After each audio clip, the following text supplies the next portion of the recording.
ส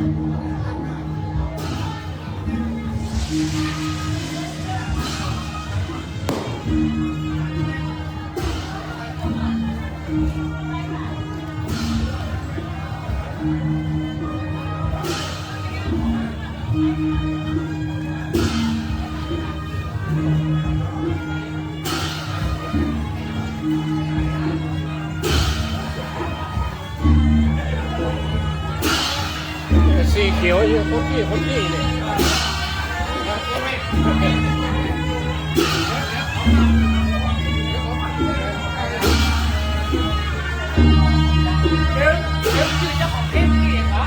นิ้วทองคำนิ้วทองคำ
คนประธานนั่งเสียท่าโผล่ข้างหน้าพยายามโผล่ข้างหน้าอันนี้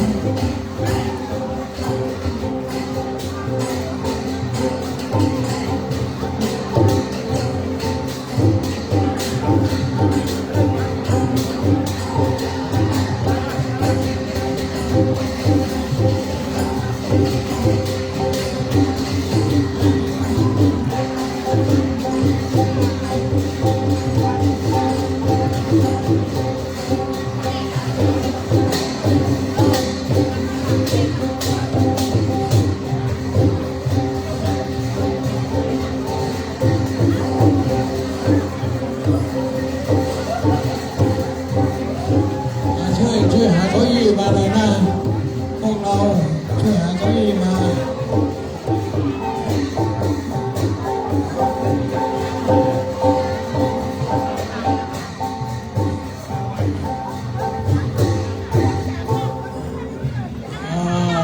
ขอบคุณโอรนาพ่อครูสมชายชัยชนะศิลปินแห่งชาติศิลปินแห่งชาติพ่อครูของเราได้นำลูกน้องมาสนับสนุน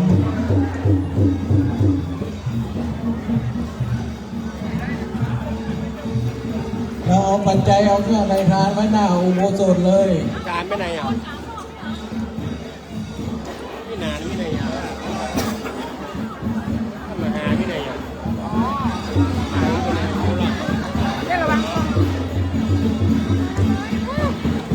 ลูกพี่น้องอยุธยา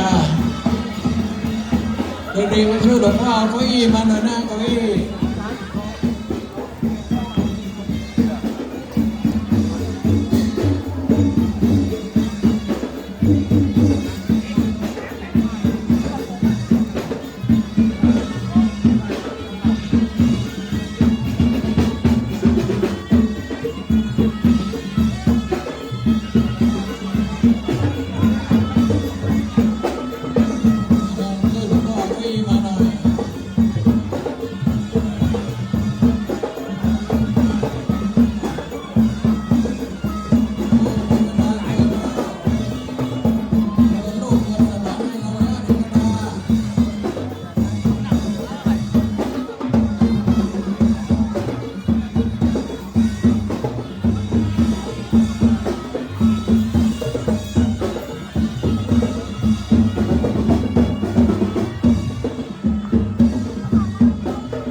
รับไป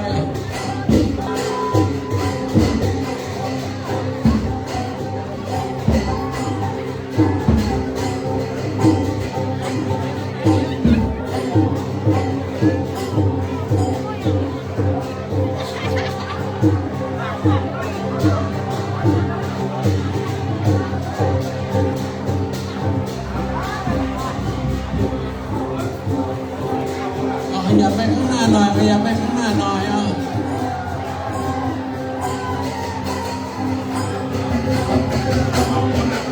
ทะลุหมดสิแล้ว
ข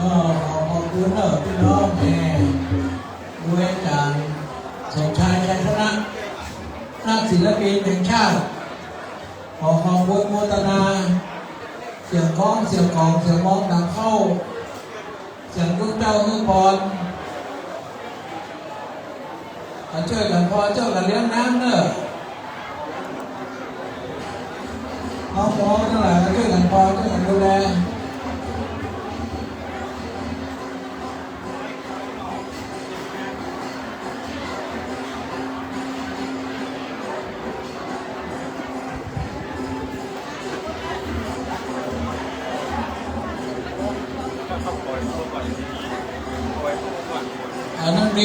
นักเรียนของโรงเรียนเพื่อชีวิต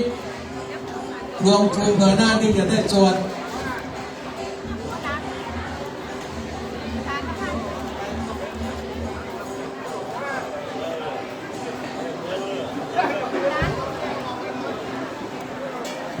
นักเรียนเพื่อชีวิตจะได้ส่วนหา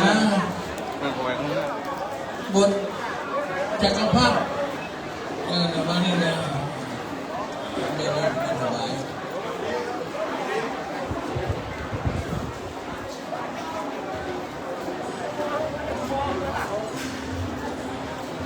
เอามานั่งมาหาเก้าอี้อะไรมานักเรียนโรงเรียนเพื่อชีวิตเตรียมเนื้อสดจักรพรรดิมหาโชคลาภ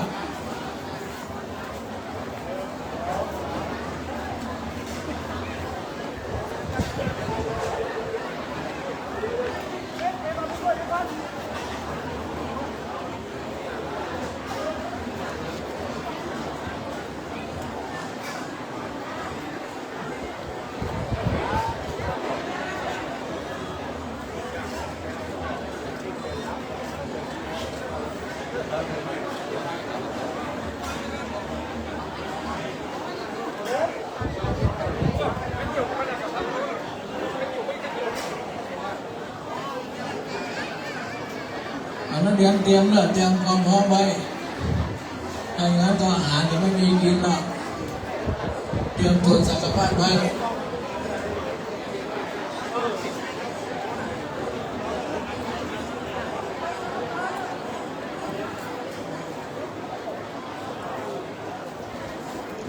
ขอบคุณ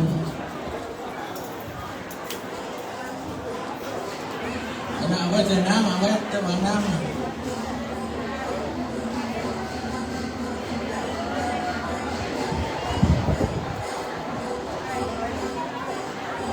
ในบ้านเขาพอน้ำดื่มมากำเนอร์น้ำดื่มมาห้ามต้องแขกกำ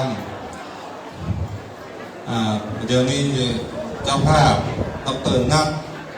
น้องเบลคุณประจักษ์ราศี ปีติเตินอนุโมทนาวารอบวิหารรอบเดียวอันมาแล้วใจขอ3 รอบนั่นก็จะห้ามการถิ่น3 ปีใช่ไหม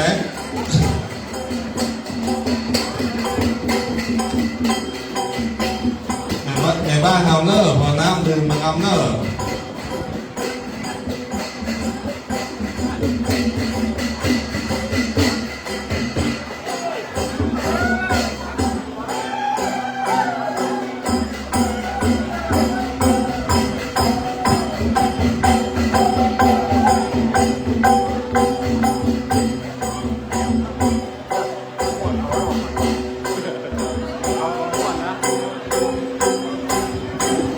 เอาเดินหน้าเลยเดินหน้าเลย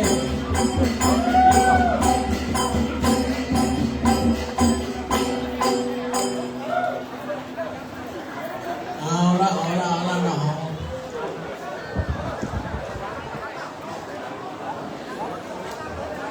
เอากินน้ำกินนองกันเนาะกินน้ำกินนองเอาน้ำมาเนอะช่วยกันเลี้ยงน้ำอันนั้นเดือนเราแม่บ้านเราช่วยกันเลี้ยงน้ำหน่อยเหนื่อยมาด้วยกายแต่ใจเรามีความสุข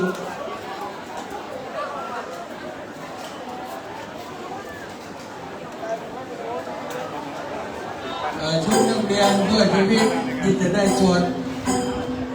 มหาจักรพรรดิจะได้เรียกเงินเรียกทอง วายคุณต้องน้ำพ่นพ่นมาเลย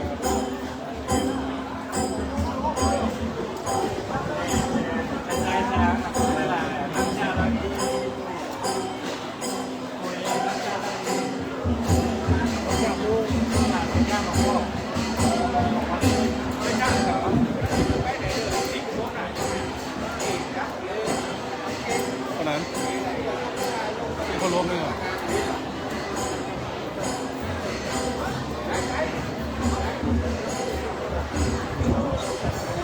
โอกาสวันนี้เป็นสมัยการนั้นเป็นมงคลในบาเซิร์ได้มาบังเกิดขึ้นในวัดน้ำจำบารมีแห่งพระแก้วเจ้า3 ประการบารมีธรรมแห่งครูบาหม่อนเจ้าแก้วใจยเสโนได้มาประสิทธิ์ประสาทในกองบุญกองกุศลโอกาสมังคลาอันผาเสริฐนี้กาลยามดีมงคลดี ขอเจริญพรดร.ณจงจินเก่งสร้างทรัพย์คุณประจักษ์ราศีบ้านรักแสนไร่จังหวัดชัยภูมิบ้านไร่แสนไร่แสนล้านกันแล้วกันเจริญพรในบ้านนอนหน้ามาเลยเจริญพรดร.ยมประจักษ์จุดธูปเทียนบูชาพระรัตนตรัยก่อนเป็นอันดับแรก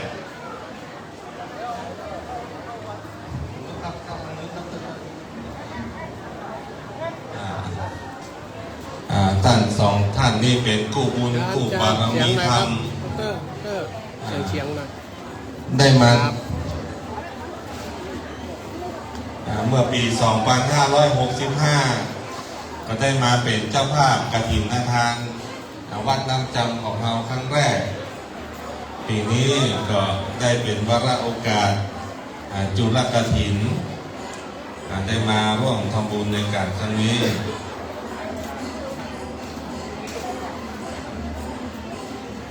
นอกจากเป็นเจ้าภาพกฐินแล้วดร.นักจงจินเก่งสร้างทรัพย์พร้อมด้วยคุณประจักษ์ราศีได้มีเจตนาสร้างเหรียญหล่อของครูบาแก้วชัยเสโนของเราในวาระ60 ปีแห่งการมรณภาพเปิดเป็นเจ้าภาพของส่วนหนึ่งเป็นปัจจัยในตอนที่ทำบุญนั้น120,000 ฝ่ายจะมาได้ห้องโดยท่านนายกนี่ก่อนนายกเชิญขันเทียนบูชาครูบาแก้วเป็นตัวแทนของพี่น้องศรัทธาบ้านเราจุดธูปเทียนสักการะบูชาระลึกถึงคุณของครูบาอาจารย์ผู้ ได้วางรากฐานแนวทางการปฏิบัติดีปฏิบัติชอบของลูกหลานบ้านเรา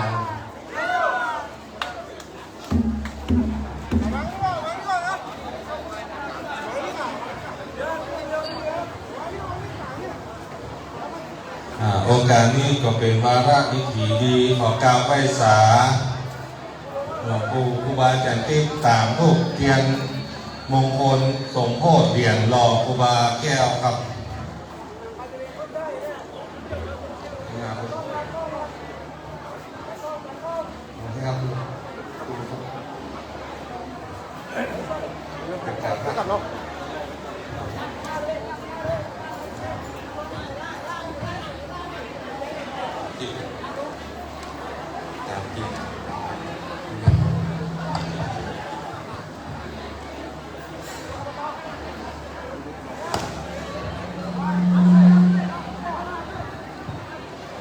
ลำดับต่อไปนะครับ ผู้มีรายนามดังต่อไปนี้ขอเชิญมาเป็นตัวแทนจุดเทียนโสรักษมหามงคลนะครับ เมื่อได้ยินชื่อขอออกมาเป็นตัวแทนด้วยกันนะครับขอเชิญคุณแม่กาญจนาน้อยประสานครับขอเชิญคุณแม่ทวีโพเขียวครับแล้วก็ขอเชิญคุณวีรวัฒน์น้อยประสานจุดเทียนโสรสมามงคลตีพระธาตุเจดีย์นะครับหลังจากนั้นขอเชิญคุณวินัยคำนึงครับแล้วก็เชิญตัวแทนคณะกัลยาณมิตรศิษยานุศิษย์วัดพระธรรมกายครับแล้วก็ขอเชิญคุณแม่บัวรวยกันที่คำลำดับมาก็ขอเชิญคุณโชติจิโนมูลแล้วขอเชิญร้อยตำรวจโทศิริวัฒน์บัววิเชียรขอเชิญท่านที่มีรายนามที่ได้กล่าวไปแล้วนะครับเชิญจุดเทียนโสรสมหามงคลที่องค์พระธาตุเจดีย์วัดน้ำจำขอเรียนเชิญครับ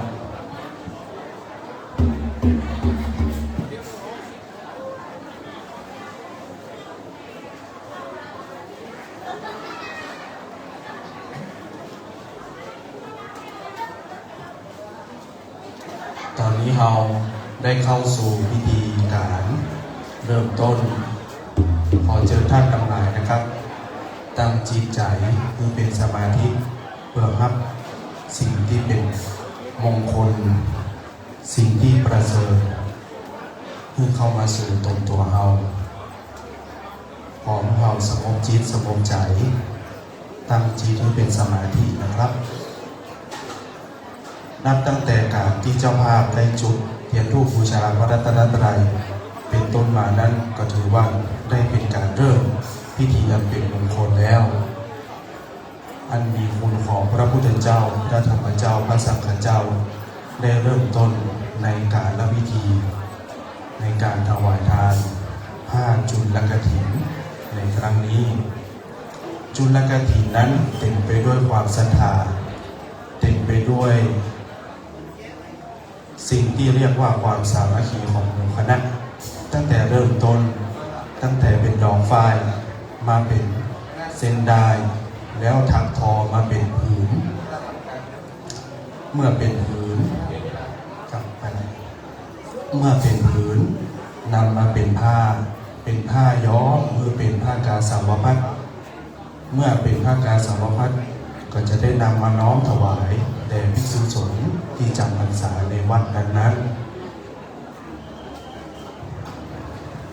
ขอเจริญพรคณะของร้อยตำรวจเอกอนุรักษ์เข้มตะโพนได้ไปตามทูปตักเทียนจำนวน3ตั้งเป็นตัวแทนเนาะครับเนาะตามทูปตักเทียนโสรสมหามงคลเศรษฐีปุญญาพระธาตุเจ้าเจดีย์อีกสร้างเลยคุณแก้วชยเสโนให้ได้เป็นปารมีธรรมตีเจดีย์เนอะ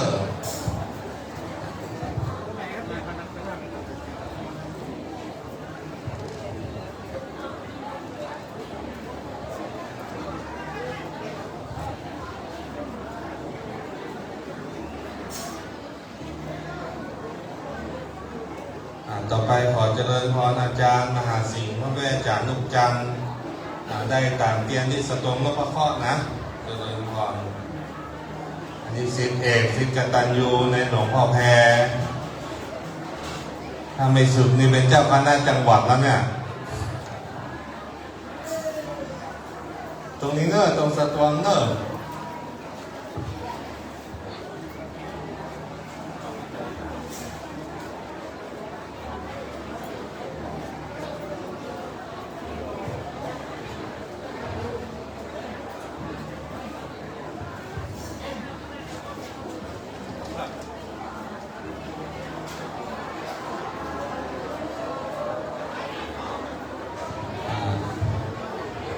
จุดถึง9 เล่มเลยครับจุดถึงชุดเลย9 เล่มเลย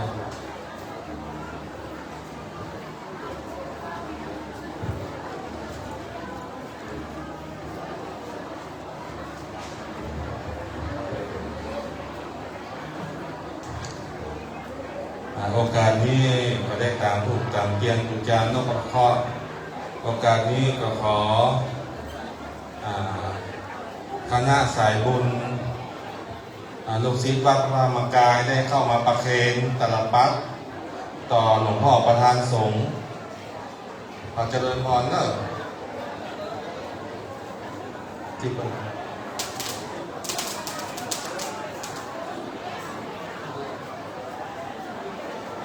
ตลับปัดป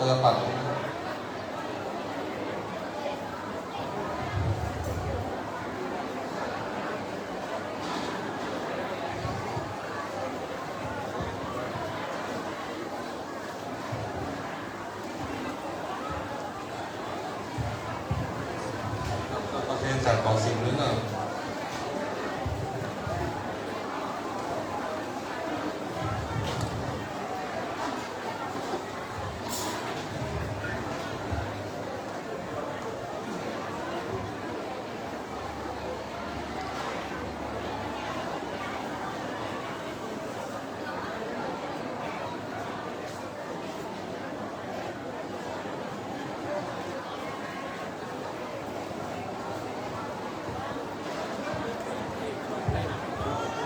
โอกาสนี้พออาจารย์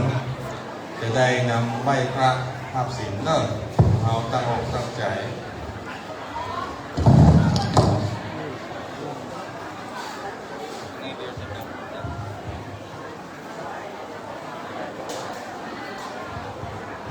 นำคำวันนี้ไหว้พระสมทานศีลพร้อมกันนะครับเอเมนาสกาเลนะพุทธังอภิปุชยามิเอเมนาสกาเลนะธัมมังอภิปุชยามิเอเมนาสกาเลนะสังฆังอภิปุชยามิอะระหังสัมมาสัมพุทโธภควาพุทธังภควันตังอภิวาเทมิสวากขาโตภควตาธัมโมธัมมังนัมมัสสามิสุปฏิปันโนภควโตสาวกสังโฆสังฆังนามามิมะยังวันเตวิสุงลากานาถายะติสาละเนนะสาศีราธิยาจามาตุติยัมปิมายังวันเตวิสุงลากานาถายะ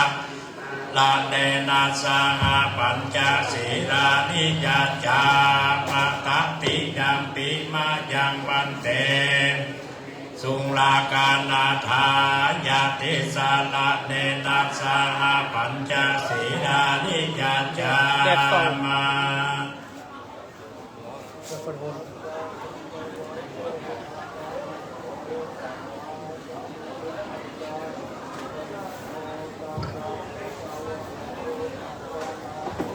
สัมมาสัมพุทธัสสะนะโมตัสสะภะคะวะโตอะระหะโตสัมมาสัมพุทธัสสะ นะโมตัสสะภะคะวะโตอะระหะโตสัมม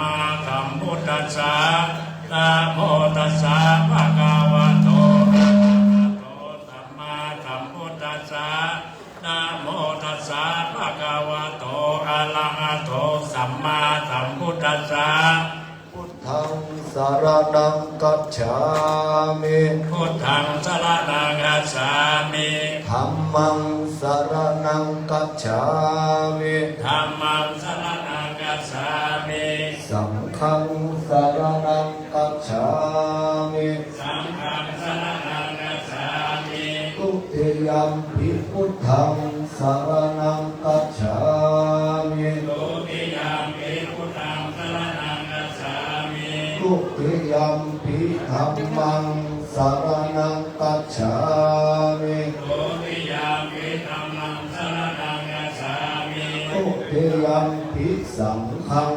สารนังกัจฉามิ ตุติยามปิสังฆังสรณังคัจฉามิ ตาติยัมปิพุทธังสารนังกัจฉามิ ตาติยามปิพุทธังสรณังคัจฉามิ ตาติยัมปิธัมมังสารนังกัจฉามิ ตาติยามปิธัมมังสรณังคัจฉามิ ตาติยัมปิสังฆังสารนังกัจฉามิ ตาติยามปิสังฆังสรณังคัจฉามิ ปานาติปาตาเวรมณีสิกขาปะตังสมาธิยามิ ปานาติปาตาเวรมณีสิกขาปะทังสมาธิยามิ อิมานิปัญจสิกขาปะตานิอินาตานาเวรมณีสิกขาปะตังสมาธิยามิ ปาติดารานาเวรมณีสิกขาปะทังสมาธิยามิ กาเมสุมิชาจาราเวรมณีสิกขาปะตังสมาธิยามิ กาเมสุมิสาจาราเวรมณีสิกขาปะทังสมาธิยามิ มุสาวาตาเวรมณี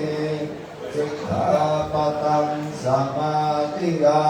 มิ มุสาวาทาเวรมณีสิกขาปะทังสมาธิยามิ สุราเมรยมัจจปมาทฐานาเวรมณีสิกขาปะตังสมาธิยามิ สุราเมรยมัจจปมาทฐานาเวรมณีสิกขาปะทังสมาธิยามิ อิมานิปัญจสิกขาปะตานิสีเล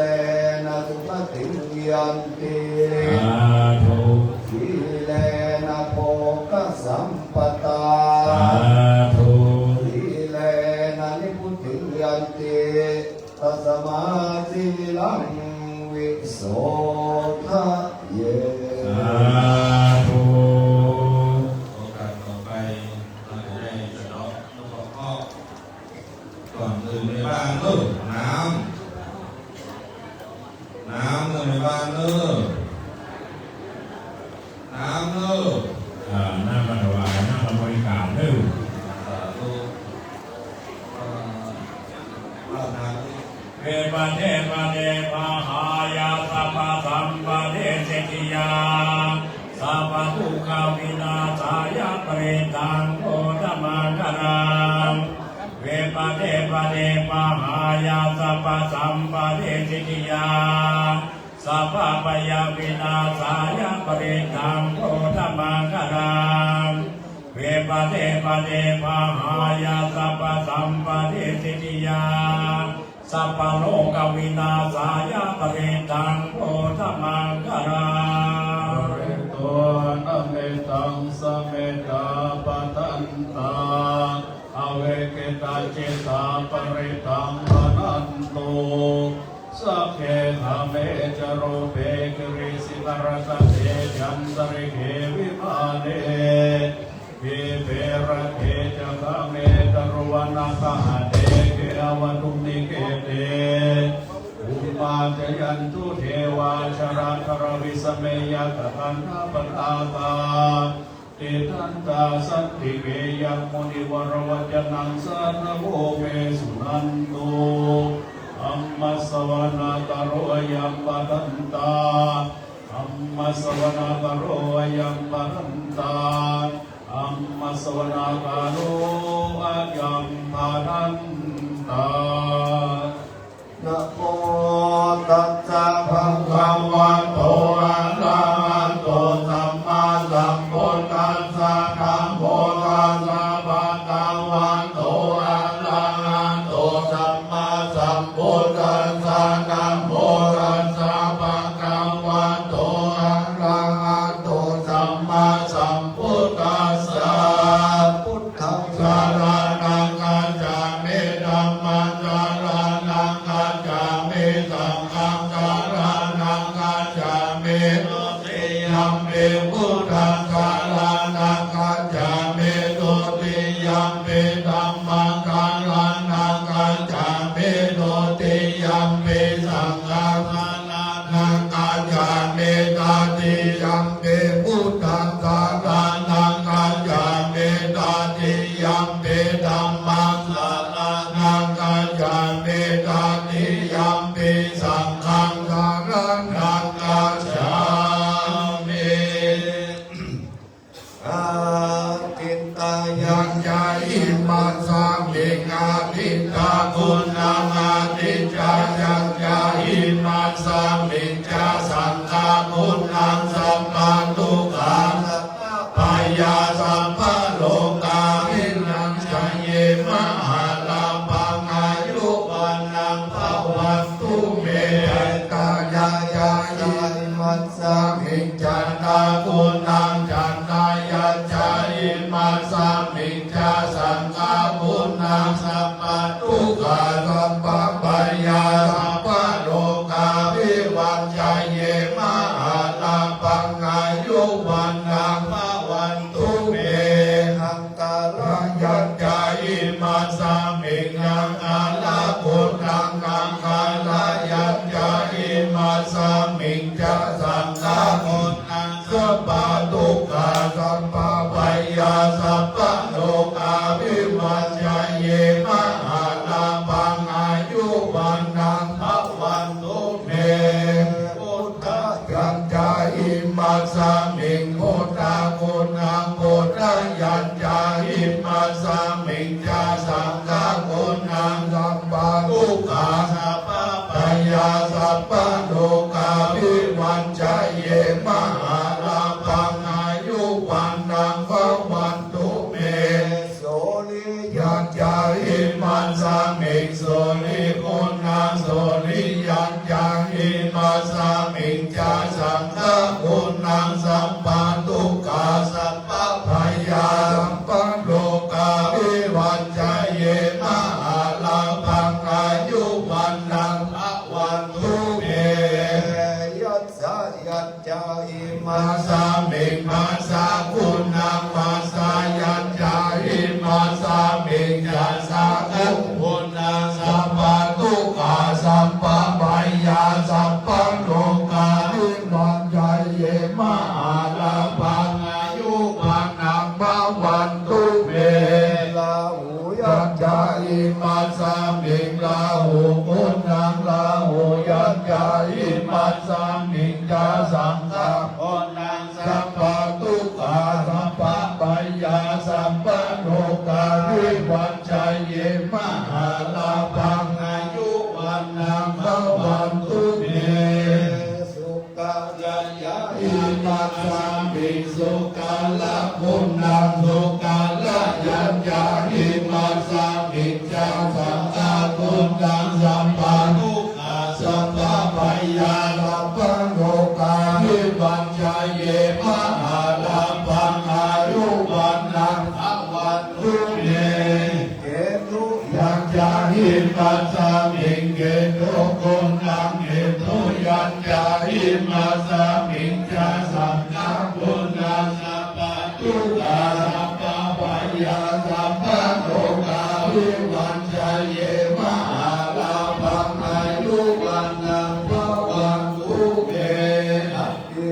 นาสาวิจายโยรัมโมลมเทอานุตาโนสัมปัสสะตาหิตาตายาดัมบังกันนาอิเทวะเทวะเรวะเทนะนันเดอามานุเสหิปาวันเกวายะเกนังเกวิเสมุเตอาจารัมมาลาเดอาจาสัมปัสสะมาพุทธานาเปตวาการัมมาตินังนาเสวะอนุภาเมนะโหตุเดวะลุกิสัตตาสุตตาสีลาสัตตาตายานัมมังสุตาริตาตาเรนะเทวะอนุภาเมนะโหตุเดวะลุกิสัตตาริกิตังเทตังมุสังตาลันตังวายานังวะลุงภาเลสังเดสังอาสุตวาทัสสะอายุภาวะอาทิสีนังปุรานังวันนาติสัพพะวันนิรันตาจิตตายาติเกตังวัสสัมเดเดเกตังเตชาติโลนิสันดาติปาเนติลายะทายัมปาติปอยนัมปิสังเกตตานัมปานิตังเอเตนะสัจเจนันสุวัติโหตุทุกขปัตตาติทุกขปัญญาปัตตาจาติปัญญาโสกปัตตาจาติโสกโหตุสัมเปปิปานิโตเอตวัตตัญญาอเมหิสัมปันตังบุญญาสัมปันตังสัพเพเทวานุโมทันโตสัมปันสัมปันติสิทธิยาตังตังตังตังโนสัจจายาสีลังลัตตันโนสัมปันตาภาวันตาปิลัตตาโหโตกัจจันโนเทวตาตาตาตัเตปุตตารัมปันตาปัจเจกานัญญายังนังอันละอันจานัญญาเตเสกาละคัมปันตามิสัมมาโสสุโขพุทธานาอุปาโนทุกขาสันตัมมาเตสันนาทุกขาสังกัสสะสัมมังกิสัมมกานานาโพทุกโขตันติโยเจโตสันเยตัสสัมมิเยโกตาปาริชายิโนวิจาจัลลานัสสัมปันโนโสเจโตเทวามันโนเสเทวาธรรมติอาติโกรันติมาปาติจันติมาสันตันโตกันติโยอัปปาติสายเอตัปปาติมัมมาโนอนัสสะพะมะโหลาภะพุทโธสัพพะติเตสัสสะอะโลคยาปรมานาปัสสันตุติปรมังคนาวิสัสสะปรมายานินิพพานังปรมังสุขังสาธุสาธุไปให้สุมาตรตา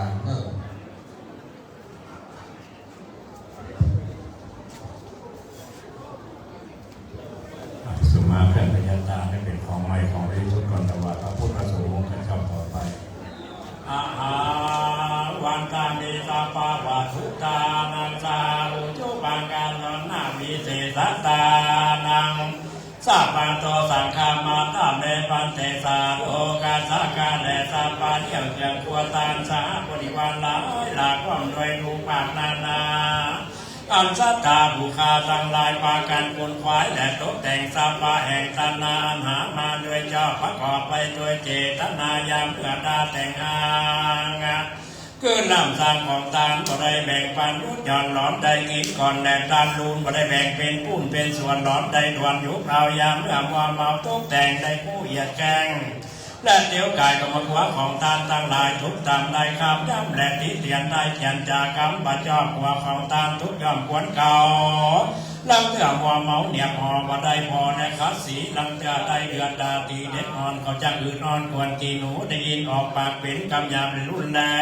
งได้จ่าแข็งขนาบกรรมายาปาโลเมโมหอเกี่ยวกอดทุกาก็ว่าเป็นโทษได้เป็นกรรมบ่ได้พบยามเดือดดาออกปากว่ามุงาน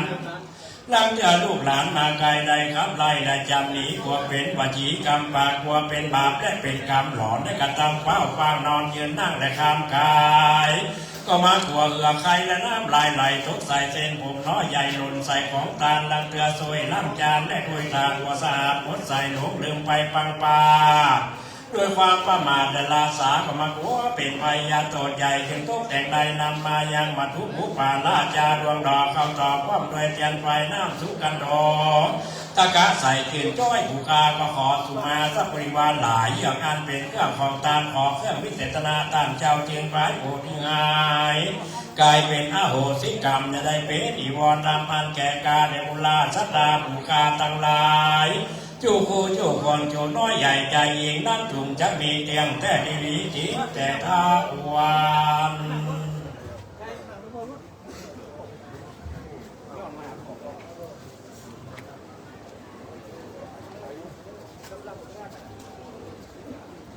อีกันบังหน้าคนเป็นเจ้า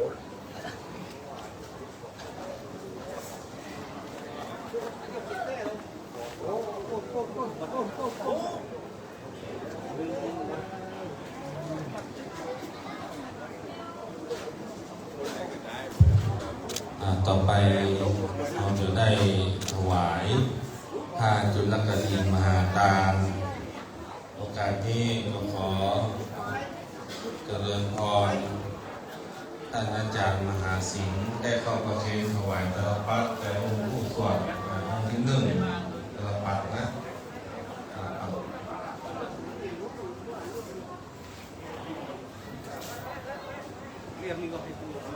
ท่านหนึ่งก็ขอ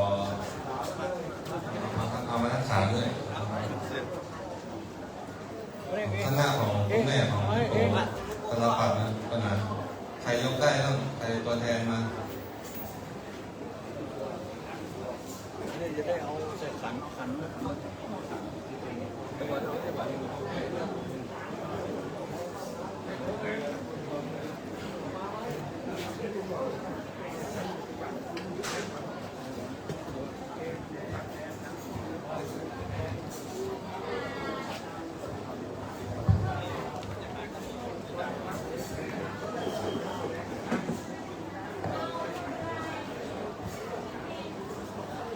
ขอเจริญพรทุกท่านได้ประคองผ้าเนื่องดร.นัทจงจินได้ประคองไหวไหมใครเป็นคนนำพี่มหา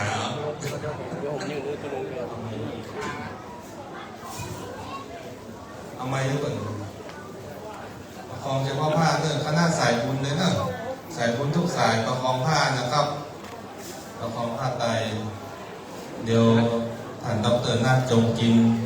เก่งสร้างทรัพย์จะได้นำหมู่เฮาทั้งหลายได้กล่าวคำถวาย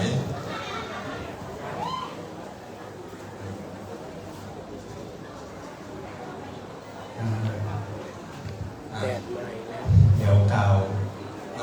นะโมพร้อมกันนะครับนะโมตัสสะภะคะวะโตอะระหะโตสัมมาสัมพุทธัสสะนะโมตัสสะภะคะวะโตอะระหะโตสัมมาสัมพุทธัสสะนะโมตัสสะภะคะวะโตอะระหะโตสัมมาสัมพุทธัสสะอิมังมายังพันเตสัพปริวารังกฐินะจิวรทุสังสังคัสสะโอโนชยามะ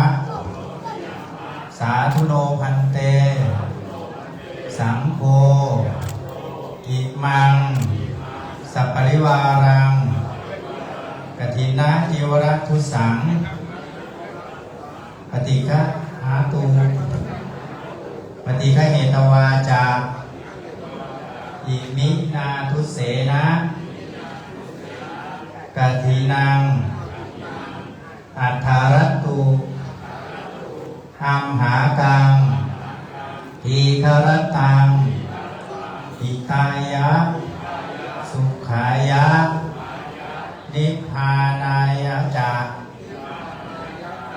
ข้าแด่พระสงฆ์ผู้เจริญข้าพระเจ้าทั้งหลายขอน้อมถวายผ้าจีวรกฐิน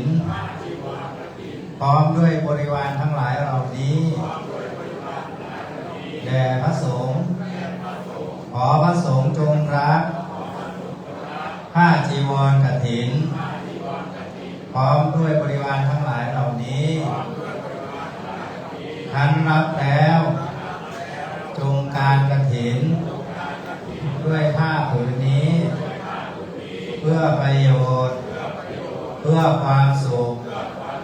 เพื่อมรรคผลนิพพานแก่ข้าพเจ้าทั้งหลายตลอดกาลนานเทอญ สาธุ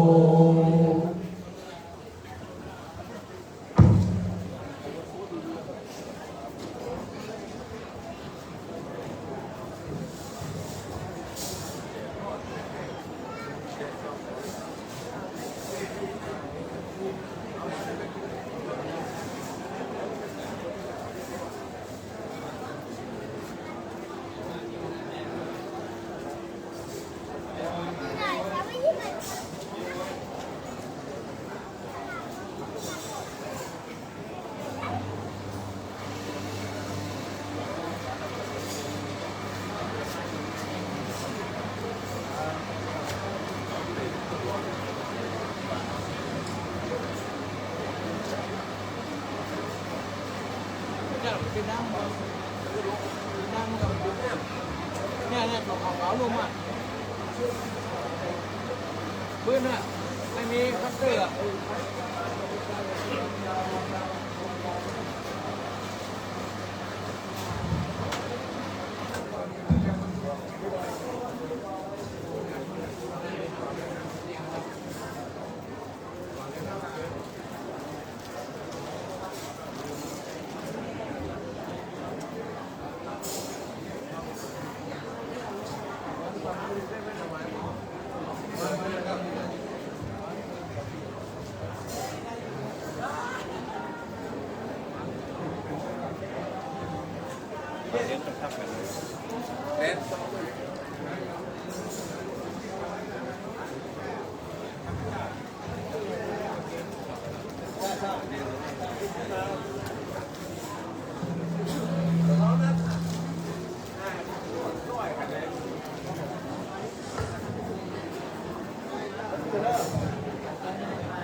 ผ้าจุลกฐินมหาทานกับตั้งผ้าอนิสังสะปริวารตั้งหลายทั้งมวลนี้เป็นของด็อกเตอร์นัดจงจิตเก่งสร้างทรัพย์คุณประจักษ์ราศีคุณสมัตยานเก่งสร้างทรัพย์บ้านไร่แสนลักจังหวัดชัยภูมิพร้อมด้วยคณะศรัทธาสายบุญพุทธบริษัทอุปาสกอุปาสิกาศรัทธาญาติโยมจากนานาทิศะอนุทิศะพร้อมด้วยคณะศรัทธาวัดน้ำจำทุกหลังคาเรือนผู้ประกอบด้วยศรัทธาน้อมมาถวายผิดตันแก่พระภิกขุสังฆเจ้าที่เข้าวัดสาในอาวาสวัดน้ำจำที่นี้อันว่าผ้าจุลกฐินมหาทานของนี้เป็นของบริสุทธิ์รุดเลื่อนลอยมาตามนักทางการเลี้ยวระหยาดลงในตั้งการระหว่างสงฆ์หาจำได้จำเพาะเจาะจงแก่ภิกขุตนใดตนหนึ่งมีพระบรมพุทธานุญาตบัญญัติไว้ว่าผู้สังฆะทั้งหลายตวนกันยุติตานแก่เจ้าภิกขุตนใดตนหนึ่งศีลสุตาที่คนมีสติขยาปัญญา อาจกระทำกฐินนาภารกิจมือถูกต้องตามวิในยกองอันพระพุทธเจ้าบัญญัติไว้แล้วนั้น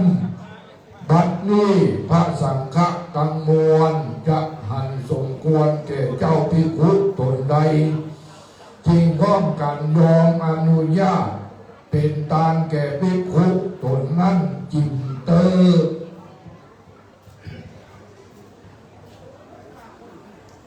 เดและผ้าจุลกฐินมหาตานกองนี้เกิดมีในตั้งกลางหมู่เฮาสังฆสันนี้เราเจ้าข้าสังฆตังมวลควรมาเล็งหันยังเจ้าภิกขุตนชื่อว่าพระโพธิสัตว์เจติยารักษ์ผู้เป็นเจ้าสามิกาลังวัดน้ำจำตีนีอันมีอัจฉศินวสาบขาดควรเราเจ้าข้ามวลพ้อมเปียงกัน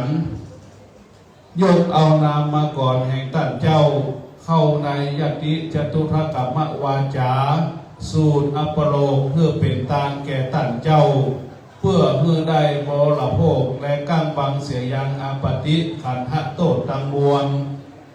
และเสวยยังอานิสงส์ตั้งแต่พหุกาลยามนี้ถึงเดือน6 เพ็งหากสังฆเจ้าทั้งหลายหันบ่สมควรแล้วไส้จูงตักท่วงขึ้นในต่างกลางระหว่างสังฆะบัดนี้สังฆเจ้าทั้งหลายตะลงภาวะตุ่มพิอยู่บ่ปากหากจักยังอนุญาตยกเพื่อเป็นตาลแล้วไส้จึงเพื่อได้สันตสัญญาณสาธุการขึ้นพร้อมกันบัดนี้จินเตอสาธุผ้าจุลกฐินที่ศรัทธาเฮาทั้งหลายได้ช่วยกันบำเพ็ญสละแรงกายแรงใจโดยความเลื่อมใสศรัทธาได้พักได้ต่อได้เย็บได้ย้อมสำเร็จเป็นผ้าจุลกฐินบัดนี้ตกแก่ภิกษุสังฆะบ่ได้จับจงแต่ได้เจาะจงแก่ตนใดมติสังฆเจ้าทั้งหลายหันสมควรแก่ท่านพระครูตุลุมงคลของเฮาจะได้เสวยอานิสงส์จนถึงเดือน6 เพ็งโอกาสนี้ขอเจริญท่านได้ประเคนที่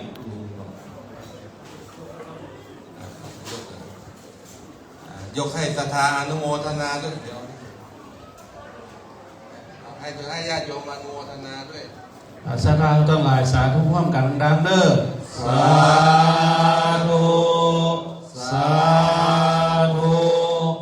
สาธุอนุโมทามิพร้อมได้ถวายบาตรนี่ก่อนอัฐบริขารเจ้าหน้าที่บ้านเรามีไหนเข้ามากำเนิดทรัพย์สินคนที่ว่าตะกี้หลวงพ่อครับช่วยถวายได้ช่วยกันยกเอาดูวาง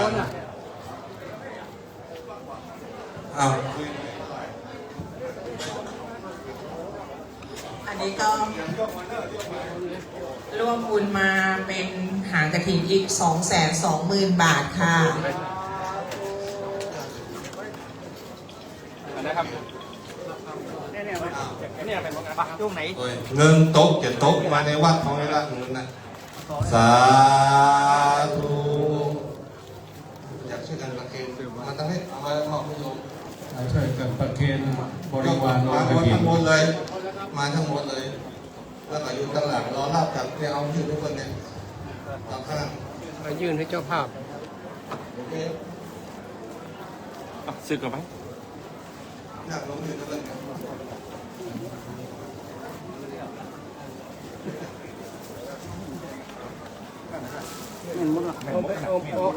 อ้อมหลังผม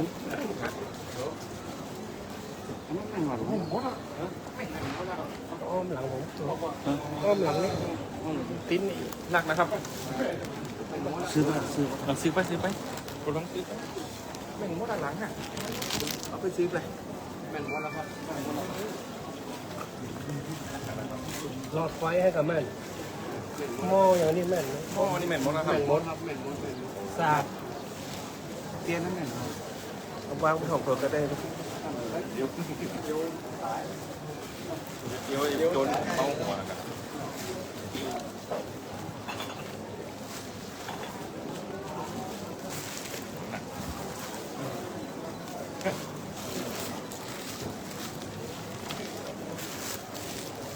เด้งนี้ก็เด้งเนี่ยหมดเลย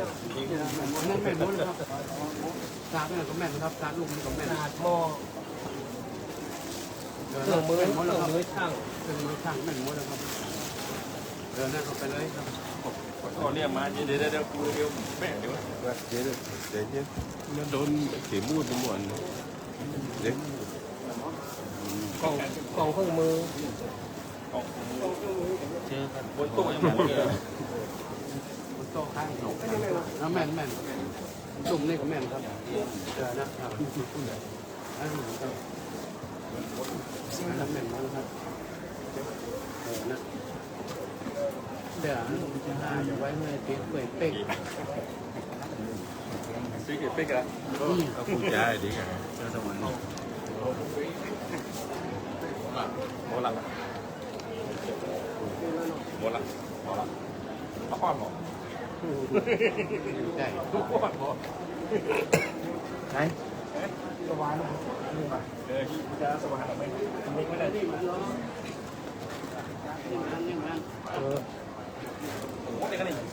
ตกโลนเว้ยนี่งานการนี่งานหนึ่งครับนี่งานหนึ่งครับ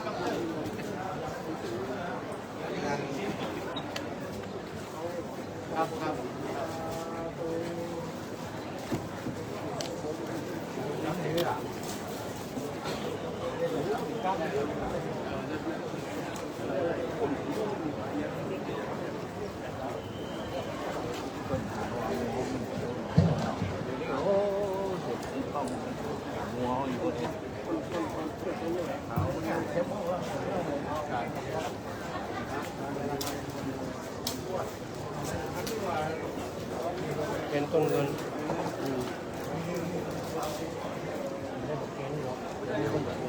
เดี๋ยวบอกจังเริ่มนี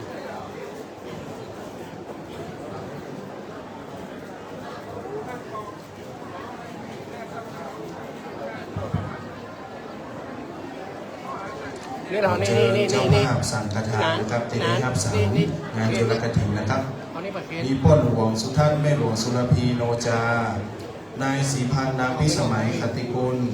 พ่อหลวงประดิษฐ์แม่หลวงสุขสมรเอนจรนางบัวเงินกันทเปงนายบุญส่งนางมายุราอารีนายกังวานนางละไมนางสาวธัญรัตน์อภัยใจนางกุหลาบนางสาวสุภาวรรณคติกุลนางสีแก้วกันทเปงนายวีรพัฒน์กันทเปงนางสาวดารารับใจด้วงครอบครัวนางมณีคงประเวศชลบุรีครับที่ได้ประกาศออกไปนะครับมาประเคนถวายที่พระสงฆ์เลยนะครับแล้วก็นายทวินกันทเปงนะครับแล้วก็นายริชาร์ดนางรัตดานายโรเบิร์ตอาซาโต้นางสาวกนกวรรณใจด้วงดร.สมสวยปัญญาสิทธิ์ครับผู้ได้เอ่ยรายนามไปนะครับขอมาประเคนท่านที่ได้รับสังแด่พระสงฆ์นะครับวันนี้อันเดียวนะกันอันเดียวนะครับ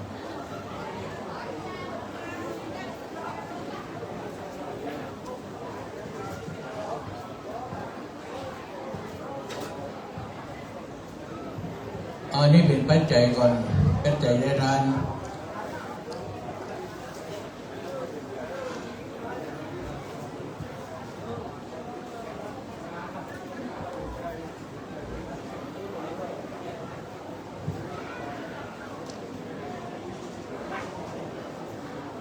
เอาลำดับต่อแต่นี้ไปเป็นภาคไต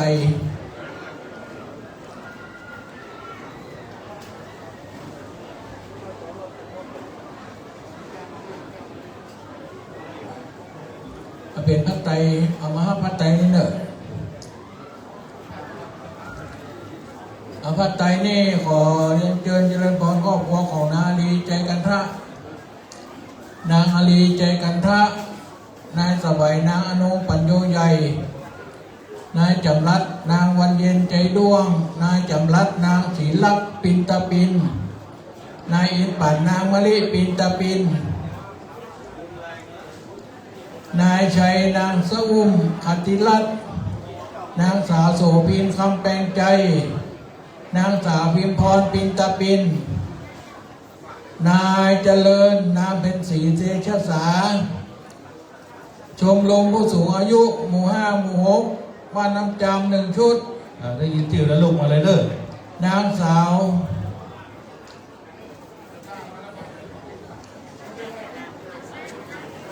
จำเนียนแก้วกันทา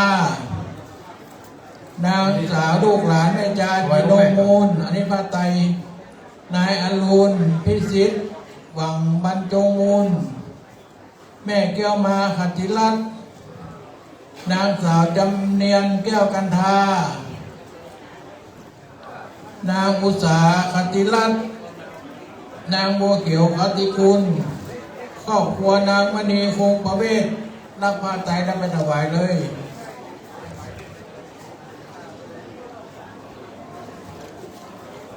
นางมณีคงประเวศ ทัดไปเลยเด้อทัดกันไปเลยนึกครบองค์ครบส่งก่อนปอเข้ามาได้เลยก่อนเข้าไปองค์ไงเลยยังบ่ครบนะครับไปถวายเลยแม่เข้าไปในมาเลยนั่นแหละ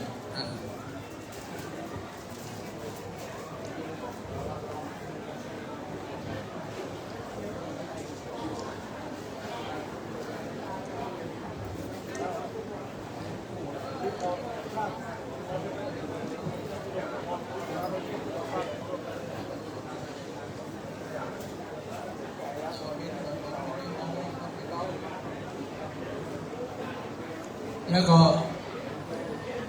ลูกศิษย์หลวงพ่อธรรมชโย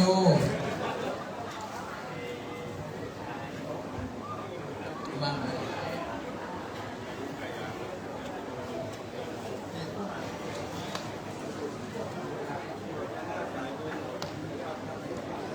อันนั้นแหละมาเนี่ยนะ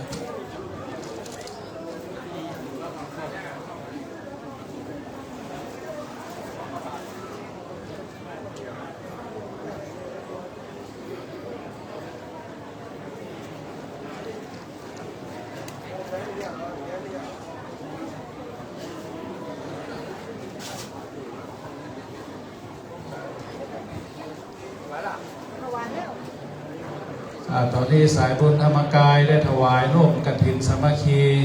วัดน้ำจำจำนวน 10,000 บาทสาธุทั้งหลายสาธุพร้อมกันดังๆเน้อสาธุสายบุญของพ่อธรรมชโยเจ้าอาวาสวัดพระธรรมกายได้มาร่วมบุญกฐินกับคณะสถาวัดน้ำจำเรา1 2 3มาคุ้มมามีสายบุญเพิ่มก็ครับจะเข้ามาถวายเลย เพราะว่า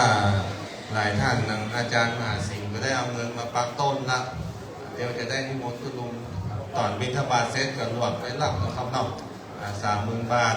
คณะสายบุญจากระยองคนบ้านเฮาไอ้เบิ่มนี่กะอันนั้นก็มา2-3 หมื่นอยู่เหมือนกันลืมเวลาโอนเข้าบัญชีวัดละหลายๆท่านแล้วก็มีครอบครัวนี่ลำตัง1ครอบครัวของนางอัมพรทาเกิดแต่พี่น้องตระกูลอันนี้เอามาถวายครูบานี่ก็ได้อัมพรมาก็เอามาพุ่นสายบุญของญาติพี่น้องของหลวงพ่อพระครูพิสารเจติยารักษ์ญาติพี่น้องพระครูได้นำองค์กฐินมาร่วมทอดถวายวัดน้ำจำเอาแต่1 กล่องมาเลยเด้อมาถวายเลย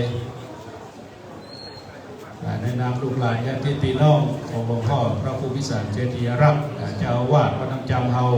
ก็ได้มีกล่องบุญมา1 กล่องมาร่วมเป็นกฐินสมทบทอดถวายวัดน้ำจำของเราในวันนี้เนาะถ้ามาแล้วก็เจอเลยเด้อนำมาถวายเลย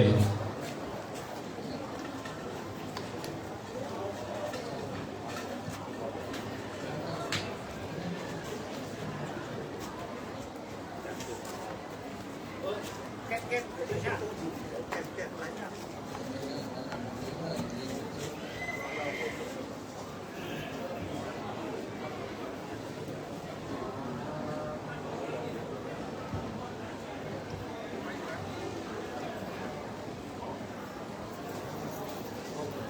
กาสนี้ก็ขอเจริญพร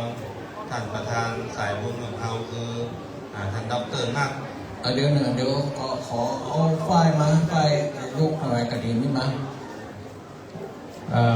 ปัจจัยเนาะต้นปัจจัยบริวารโอกฐินเอาเป็นฝ้ายมาเลยเด้อฝ้ายเป็นกลุ่มที่เขาแหวกล้อมต้นเงินนั่นน่ะเอาเป็นฝ้ายมาเลยเอาต้องโยกมาหมดละมันนักล่ำไปเอาเป็นตัวแทนเอาแหวกท่านหมดละเอาเป็นฝ้ายมาประเคนเอาเนาะ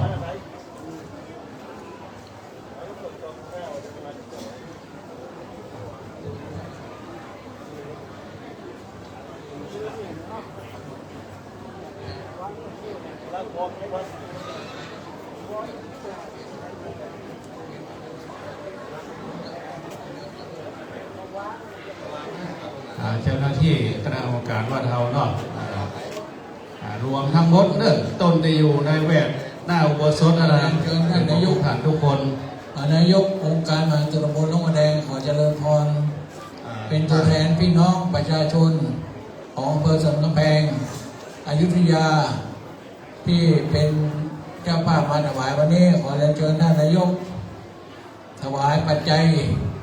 สมทบทุนสร้างปฏิสังขรณ์ของวัดน้ำจำของเราศรัทธาต่างหลายยกมือสาธุการเนอะบุญขินบุญการบุญตาลต้นเงินต้นคำสาธุ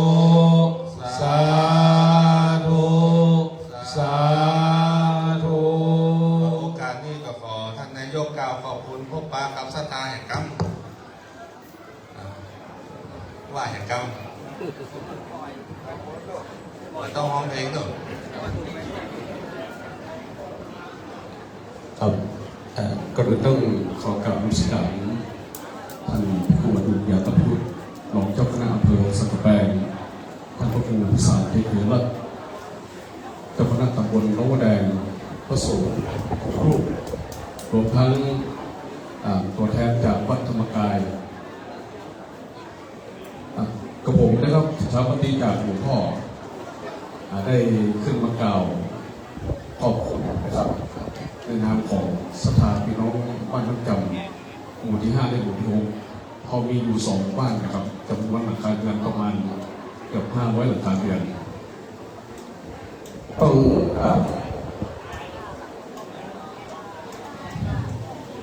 ในนามของพี่น้องบ้านน้ำจำนะครับต้องขอขอบคุณทางท่านดร.นัทจงจิตเก่งสายศัพท์ท่านคุณประจักษ์ราศีคุณสัมปชาสัพยาเก่งสร้างทรัพย์บ้านไร่แสนลักพร้อมสายบุญของท่านทุกคนท่านรัฐมนตรีชินวัตรโอวิเชียนคุณนิตยาโอวิเชียนรวมทั้งเพื่อนร่วมรุ่นที่มาร่วมกฐินในวันนี้นะครับขอบคุณทางพ่อกำนันนะครับพ่อกำนันนักลุงเด่นหนุนแก้วนะครับผู้ใหญ่บ้านก็มาร่วมด้วยขอบคุณทางท่านอาจารย์มหาสิงห์นะครับอาจารย์และรูปจันทร์นะครับขอบคุณศิษย์ท่านขอบคุณทางผู้บริหารที่สมาชิกสภาทางท่านพี่น้องประชาชนบ้านน้ำจำและนักศิลปบุญทุกท่านนะครับในนามของพี่น้องประชาชนบ้านน้ำจำต้องขอกราบขอบพระคุณนะครับซึ่งในวันนี้เราวัดน้ำจำเป็นครั้งแรกนะครับครั้งแรกที่เราได้จัดกฐินซึ่งเป็นจุลกฐินซึ่งเราได้เตรียมงานมาหลายเดือนนะครับซึ่งผมก็ตลอดชีวิตที่ผ่านมานี้ก็เพิ่งนะครับร่วมกับทางเจ้าอาวาสวัดได้เพิ่งจัดเป็นครั้งแรกทั้งพี่น้องประชาชนหวังว่าคุณทรัพย์ที่ท่านได้มอบให้กับวัดในครั้งนี้เนี่ยจะนำทางวัดน้ำจำเนี่ยจะนำมาทนุบำรุงทางพุทธศาสนา รวมทั้งสิ่งปฏิสังขรณ์ภายในวัดแล้วก็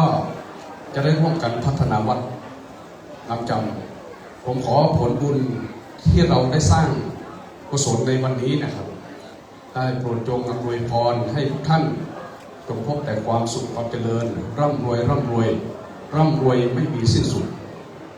สุขภาพร่างกายแข็งแรงตลอดไปครับผมครับโอกาสนี้ท่านนายกอันเป็นตัวแทนของสถาวัดน้ำจำได้กล่าวขอบคุณสายบุญทุกๆสายได้ร่วมอนุโมทนากันโอกาสนี้ก็ขอเจริญพรท่านด็อกเตอร์เปิดจื่อนัดจงจินเนอะเก่งสร้างบุญประจักษ์ราศี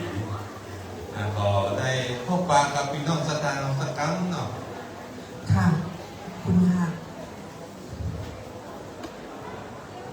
ก็น้อมนมัสการนะคะท่านเจ้าคณะอำเภอแล้วก็ท่านพระครูเจติยาลักษณ์นะคะตัวเจ้าสลานะคะท่านเสด็จมาจากเชียงตุงเลยนะคะแล้วก็นมัสการตัวเจ้าเด่นแล้วก็ตัวเจ้าทุกรูปค่ะสวัสดีนะคะท่านครูบาอาจารย์ทุกท่านเลยนะคะที่ได้ร่วมสั่งสอนนักเรียนแล้วก็การแสดงเมื่อวานนี้นะคะตลอดจนผู้นำชุมชนแล้วก็ท่านนายกอบต.สมาชิกอบต.กำนันผู้ใหญ่บ้านแล้วก็ผู้ช่วยผู้ใหญ่บ้านทุกหมู่เลยนะคะที่มาร่วมงานในครั้งนี้จนจุลกฐินครั้งแรกในชีวิตของข้าพเจ้าเนี่ยสำเร็จจริงๆแล้วเนี่ยเราทอดกฐินมาทุกปีเนี่ย20 กว่าปีแล้วที่เป็นเจ้าภาพกฐินก็เวียนทั้งภาคเหนือภาคอีสานนะคะแล้วก็ได้มาทอดที่นี้นี้เป็นปีที่2แล้วก็เป็นจุลกฐินครั้งแรกก็ประทับใจมากสิ่งที่ประทับใจก็คือความสามัคคีของชุมชนการร่วมด้วยช่วยกันของวัดโรงเรียนบ้านนะคะต้องขอชมเชยผู้นำองค์กรไม่ว่าจะวัดโรงเรียนครูบาอาจารย์แล้วก็หัวหน้าชุมชนและที่น่ารักที่สุดก็คือประชาชนนะคะชาวตำบลหนองบัวแดงอำเภอสันกำแพงทุกหมู่เลยขออนุญาตปรบมือให้ตัวเองหน่อยนะคะขอบคุณมากค่ะแล้วหวังว่าจะได้มีโอกาสร่วมบุญกันอีกนะคะยินดีมากค่ะ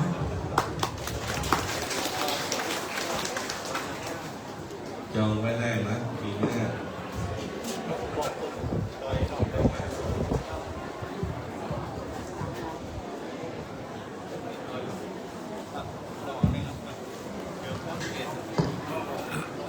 ก่อนที่จะได้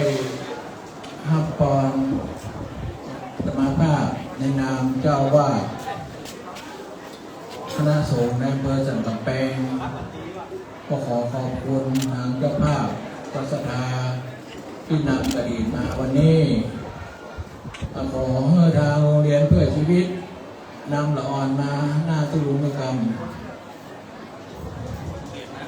เนื่องด้วยทางวัดน้ำจำได้อุปถัมภ์เด็กที่โรงเรียนเพื่อชีวิตมาเป็นเวลาตั้งแต่ต้นกำเนิดเป็นเวลา20 กว่าปีแล้วเด็กพวกนี้เป็นเด็กที่ผมพ่อประทำมา20 กว่าปีละ20 กว่าชุดละชุดนี้เป็นชุดที่มี2568ก็ถามว่าอยากได้อะไรเขาบอกว่าอยากได้อุปกรณ์ในการใช้ในโรงครัวก็ว่าไม่เป็นไรเดี๋ยวพ่อจะถวายให้ในงานวันกฐินก่อนที่จะถวายให้ที่อยู่ที่โรงเรียนนั้นเขาก็มีการทำวัดสวดมนต์เมตตาภาวนาให้แก่สรรพสัตว์ทั้งหลายวันนี้ก็จะมาแสดงสวดจักรพรรดิเหรอเรียกทรัพย์นะเรียกทรัพย์นี่แหละมีกี่เผ่าด้วยกัน7-8 เผ่าไอ้เป็นอีกก็ยกมือไอ้ก็มูเซอร์ยกมือน่ะยกมือไม่เป็นไรไอ้ก็มูเซอร์ปลองแมวหลายเผ่าด้วยกันที่หลวงพ่ออุปถัมภ์มา20 ปีพร้อมกับพวกเราทั้งหลายในวันนี้จะมาสวดมหาจักรพรรดิอยู่ที่โน่นเขาสวดมนต์ทำวัดสวดมนต์เหมือนกันเด็กพวกนี้ ถ้าอยู่กับเราก็ถือศาสนาพุทธถ้ากลับบ้านก็ถือศาสนาคริสต์แต่ถามเด็กได้เขาว่าศาสนาเขาไม่รู้หรอกแต่ขอได้กินอาหารประทังชีวิตไปวันๆก็พอแล้วคือทุกศาสนาล้วนแต่สอนเป็นสิ่งที่ดีหมดเขาบอกอย่างนี้ฉะนั้นวันนี้จึงมาขออุปกรณ์ถ้วยช้อนไว้สำหรับทำอาหารเดี๋ยวเราก็จะมอบให้ดังนั้นก็ขอขอบคุณอนุโมทนาแก่บรรดาคณะสัตยาหมู่ทั้งหลายที่ได้มาร่วมบุญในวันนี้ต่อแต่นี้ไปก็จะได้ให้ปอนเรียบร้อยจะให้เขาสวดจักรพรรดิหลวงพ่อจะขอเมตตาบิณฑบาตเงินทุกบาททุกสตางค์นั้นอย่าไปเลี้ยงพวกนี้แหละเพราะว่าเขามาก่อนโรงเรียนเปิดจริงๆวันที่3คือวันมะรืนพรุ่งนี้นะแล้วที่ผ่านมานั้นยังไม่มีอาหารโครงการยังไม่มีวันนี้จะขอจากพวกเราทั้งหลายนะ5 บาท10 บาทช่วยอาหารกลางวัน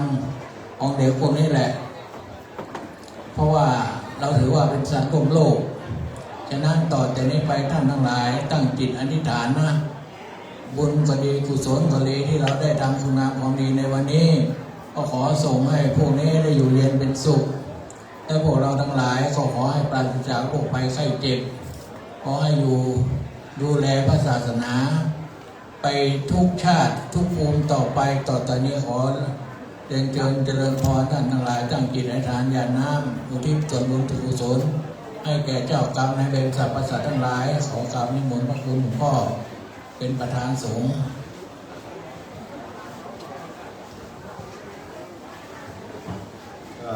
ญาติโยมตั้งใจตรวจน้ำนะพระสงฆ์จะให้พรยะถาวาลิวหาปู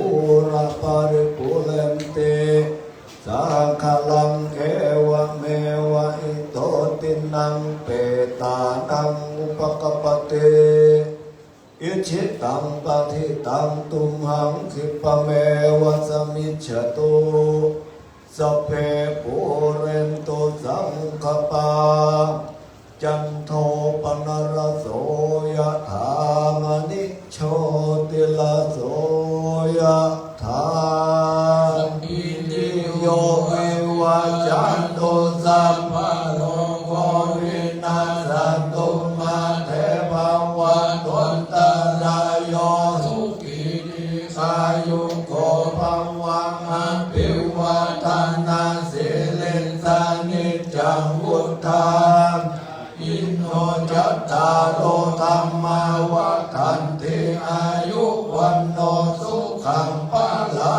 งคาเลกะทันติสัพพัญญาวัฏัญโยนิตาลัสสะลากาเลนะทินนังอาลิเยสุอุชุปุเตสุตาติสุวิปัสสนามานังตัสสะวิปุลาโหติทังทินาเยตัตตาอนุโมทันติวัยยาวัจจังกะโลดิวานาเตนะทักขินาภูนาเตปิปุญญังสัพพะทิโนตัสสะมาระเตอัปปติมานาจิตโตยากะตินังมหาภาลังปุญญานิปาลโลหัสมิงปฏิตาโหติปฏินันติรัตนัตตยานุภาเวนะรัตนัตตยาเตจัสสะคาโลกาปยานิลาโสกาสัตโตจุปัตถวานิกาอันตรายาภิเวนะฉันตุนาเสสะโสจยาสิทธิทานังลาภังโสติปัจจยังสุขังพลังสิริอายุจวันโนจะโภกังวุฒิยะสวะสัตตวะสาจังอายุจะชีวาสิทธิภวันตุเตภวันตุสัพพมังคลังลักขันตุสัพพเทวตาสัพพพุทธังนัสสะกาโสติภวันตุเตภว วันตุสัพพมังคลังอันตุสัพพเทวตาสัพพธัมมานุภาเวนัสสัทธาโสติภวันตุเตภวันตุสัพพมังคลังลักขันตุสัพพเทวตาสัพพสังฆาภาเวนัสสัทธาโสติภวันตุเตแผ่เมตตาพร้อมกันเด้ออิตังตานากัมมังนิปานาปัจจายโยหนตุดอนิจจังนิตังศีลานิปานาปัจจายโยหนตุดอนิจจังนิตังภาวนากัมมังนิปานาโยหนตุดอนิจจังยังกิจิโกสานังกาตาปังกัมมาสะเปหิกาเตหิกาตังปุญญาโนโมนันโตโสนันโตปันโตเยเตวะอาตามิงตาเนอาทิกาตาทิกาข้าอ่อนโตตาปัสสะตานังสุขีอาตานังปาลิอานันโตมาตาเวตาโลเกตาอ่อนโตตุกาปามนสัพเพยาตากาทุเกตาอ่อนโตตุกาปามนจันตุสัพเพอะยาตากาทุเกตาอ่อนโตตุกาปาสัพเพปิสาสัพเพยากาสัพเพเปตาทุเกตาอ่อนโตตุกาปามนจันตุสัพเพนาคาตาทุเกตาตุกาปามนจันตุสัพเพเทวาทุเกตาอ่อนโตตุกาปามนจันตุสัพเพอาจาริยุปัจจยานโดตุกาปามนจันตุสัพพะสัมปตินังสามิจันตุวาวันตามีพุทธังสัพวันตาน้อย ขอเชิญทุกท่านได้นั่งสมาธิสัก1 นาที เพื่อน้อมบุญกุศลที่ตามผ้าจุลกฐินนี้ไปหาดวงวิญญาณของครูบาแก้วพระครูแก้วใจแยเสโนอดีตเจ้าคณะตำบลร่องวัวแดงอดีตเจ้าอาวาสวัดหมู่มาใต้วัดน้ำจำหมู่มาใต้เลยพร้อมโดยอุบาสกอุบาสิกาป่อน้อยป่อนานป่ออาจารย์บ้านน้ำจำที่ล่วงลับไปเขาจะนั่งสมาธิส่งบุญกุศลมหาทานอันนี้ไปหาดวงวิญญาณตลอดถึงสมเด็จพระนางเจ้าพระบรมราชินีพระพันปีหลวงส่งให้ดวงวิญญาณของพระนางเจ้าไปสู่สวรรคาลัยเริ่มนั่งสมาธิเนิ่นประมาณ1 นาที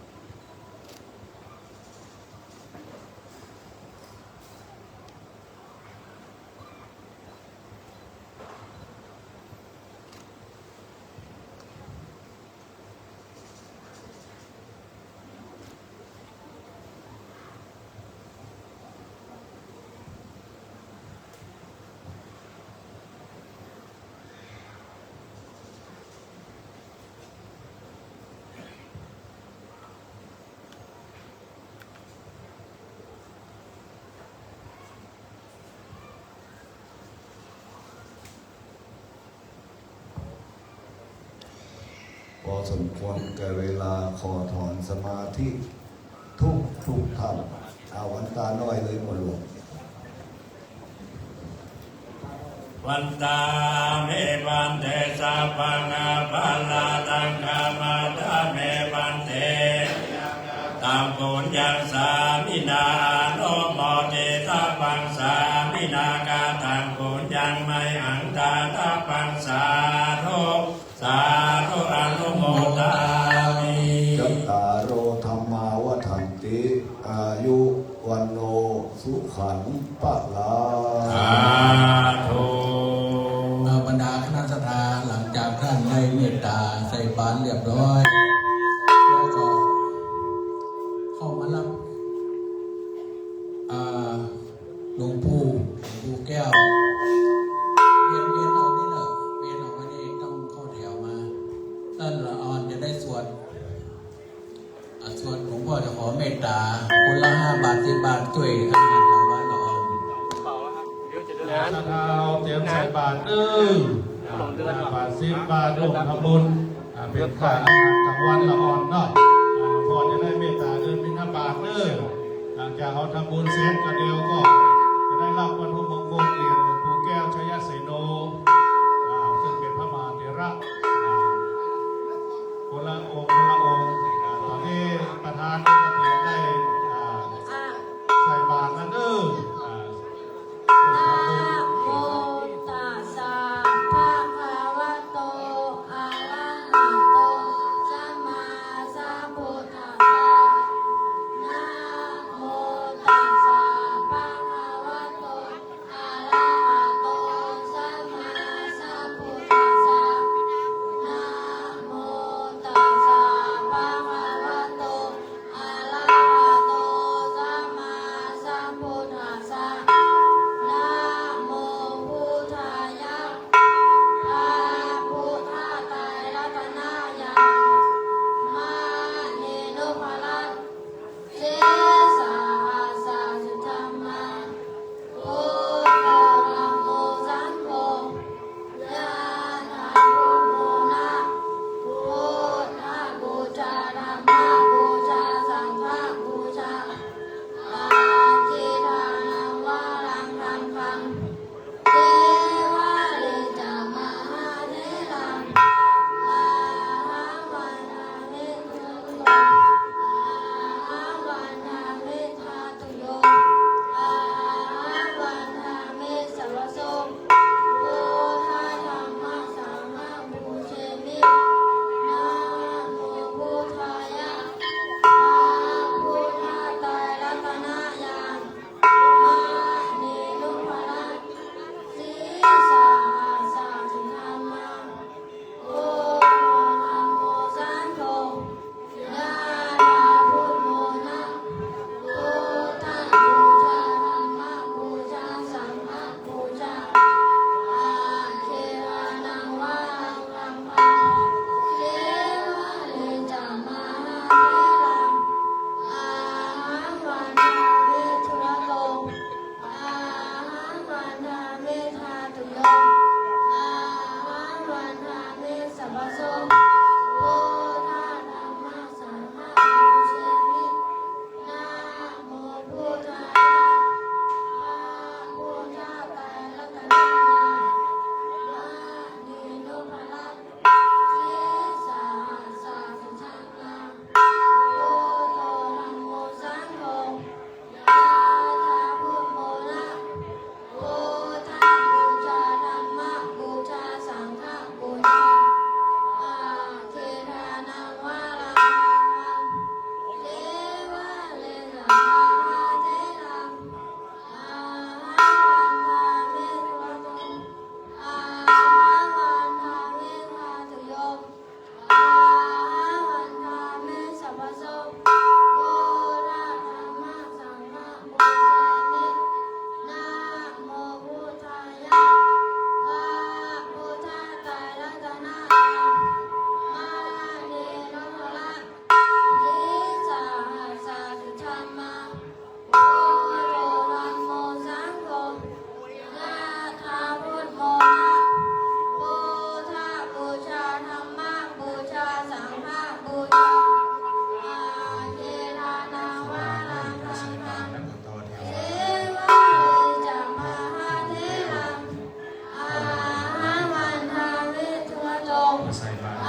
โต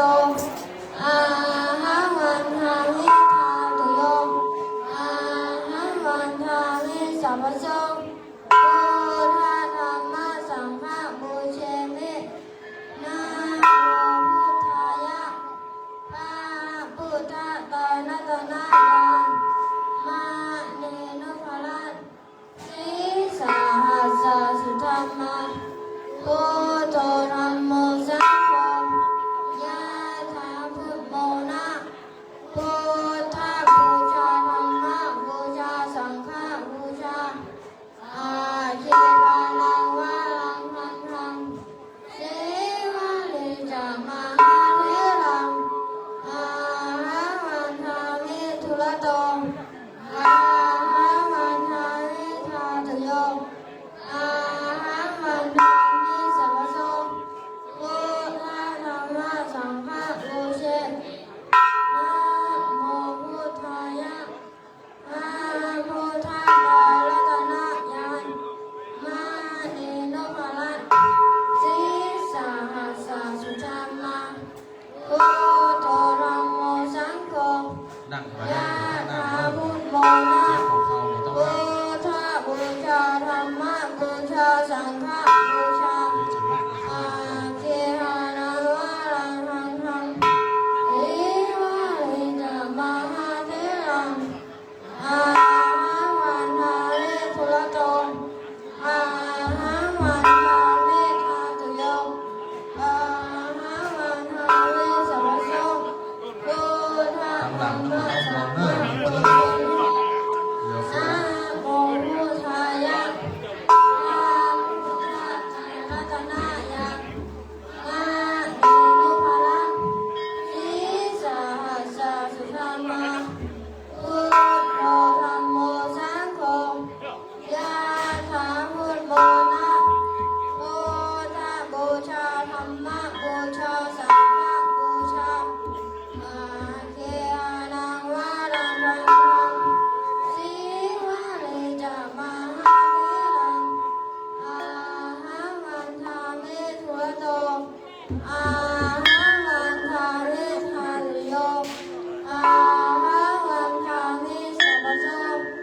พุทธธัมมะสังฆบูเชมิแล้วสุดท้ายครับนะโมพุทธายะพระพุทธตารัตนญาณมา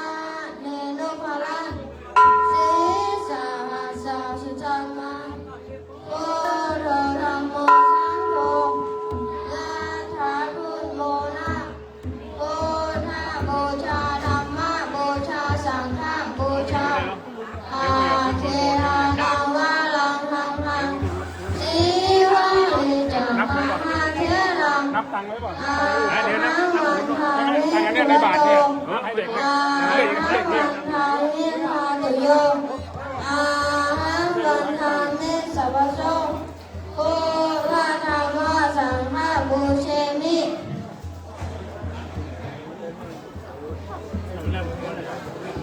เกิดก้อยมา สัพเพพุทธังสัพเพธัมมังสัพเพสังฆังอารัปตาปัจเจยานันจายังพลังอารังหันตานันจเจเทนะระหังวันตาหิสัพพโสสัพเพพุทธังสัพเพ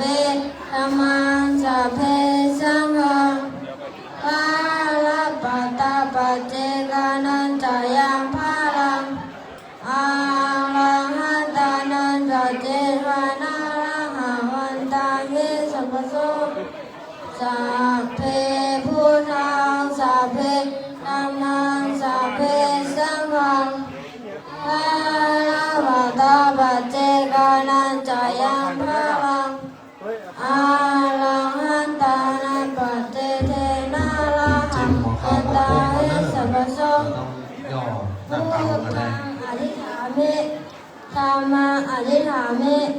สังฆังอธิษฐามิ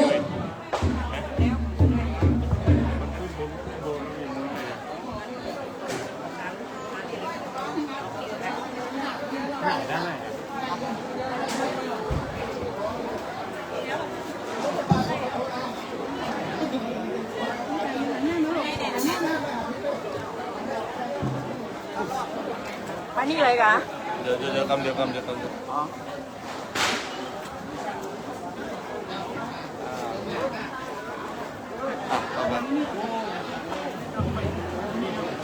เอาเลยนับเลย